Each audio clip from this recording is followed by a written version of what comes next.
దక్షిణాదిలో తిరుగులేని ఇమేజ్ ఉన్న సాయి పల్లవి బాలీవుడ్ ఎంట్రీపై అందరిలోనూ భారీ అంచనాలు ఉండేవి. అయితే ఆమె నటించిన తొలి హిందీ చిత్రం ఏక్ దిన్ బాక్సాఫీస్ వద్ద తీవ్ర నిరాశను మిగిల్చింది. అమీర్ ఖాన్ కుమారుడు జునైద్ ఖాన్ హీరోగా పరిచయం కావటం, అమీర్ ఖాన్ స్వయంగా నిర్మించటం, సాయి పల్లవి హీరోయిన్ కావడంతో ఈ సినిమాపై క్రేజ్ ఏర్పడింది. కానీ మే 1న విడుదలైన ఈ చిత్రం ఆ అంచనాలను అందుకోవడంలో పూర్తిగా విఫలమైంది. మొదటి రోజే మిశ్రమ స్పందన రావడంతో కలెక్షన్స్ పై ప్రభావం పడింది. దేశవ్యాప్తంగా మొదటి రోజు కేవలం 1.37 కోట్ల నెట్ వసూలు రాగా రెండో రోజు ఆ సంఖ్య కోటికి పడిపోయింది. ఇండియాలోనే కాకుండా విదేశాల్లోనూ ఈ సినిమా ప్రభావం చూపలేకపోయింది. ఓవర్సీస్లో 2 రోజులకు కలిపి కేవలం 25 లక్షలు మాత్రమే వసూలు చేయటం గమనార్హం. మూడో రోజు వసూళ్లు మరింత క్షీణించడంతో ట్రేడ్ వర్గాలు ఈ సినిమాను డిజాస్టర్గా ప్రకటించే దిశగా ఉన్నాయి. సాయి పల్లవి వంటి స్టార్ హీరోయిన్ నటించిన సినిమా ఇంత తక్కువ వసూలు సాధిస్తుందని ఎవరూ ఊహించలేదు.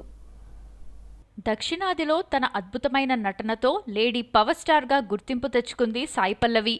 తెలుగు, తమిళ్, మలయాళంలో బిగ్ హిట్స్ అందుకున్న సాయి పల్లవి ఇటీవల అమీర్ ఖాన్ కొడుకు జునైద్ ఖాన్తో జోడీ కట్టి ఏక్ దిన్ చిత్రం ద్వారా హిందీ ప్రేక్షకులను పలకరించింది. వరుస సక్సెస్లతో జెట్ స్పీడ్లో వెళ్తున్న సాయి పల్లవికి ఏక్ దిన్ బ్రేక్ వేసింది. ఈ సినిమా బాక్సాఫీస్ వద్ద ఆశించిన ఫలితాన్ని అందుకోలేకపోయింది. మొదటి వీకెండ్ ముగిసే సమయానికి ఈ చిత్రం బాక్సాఫీస్ వద్ద చతికిలపడింది. ట్రేడ్ వర్గాల సమాచారం ప్రకారం ఏక్ దిన్ సినిమా మొదటి 3 రోజుల వీకెండ్లో ప్రపంచవ్యాప్తంగా కేవలం 3.88 కోట్ల గ్రాస్ మాత్రమే వసూలు చేసింది. సాయి పల్లవి వంటి స్టార్ హీరోయిన్ ఉన్నప్పటికీ ఈ స్థాయి వసూలు రావటం ట్రేడ్ వర్గాలను విస్మయానికి గురిచేస్తోంది.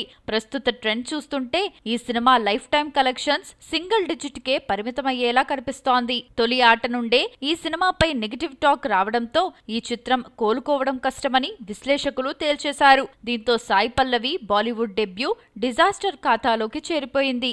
కథలో బలం లేకపోవటం, ప్రమోషన్ సరిగ్గా లేకపోవటమే ఈ ఫ్లాప్ కు ప్రధాన కారణాలుగా కూడా చెప్పుకోవచ్చు. తెలుగులో ఈ సినిమాను ఒకరోజు అనే పేరుతో రిలీజ్ చేశారనే సంగతి తెలియదంటే అర్థం చేసుకోవచ్చు. ప్రమోషన్స్ ఏ స్థాయిలో చేశారో. ఇప్పుడు సాయి పల్లవి బాలీవుడ్ ఆశలన్నీ రణబీర్ కపూర్ సరసన నటిస్తున్న పాన్ ఇండియా ప్రాజెక్ట్ రామాయణ్ పైనే ఉన్నాయి.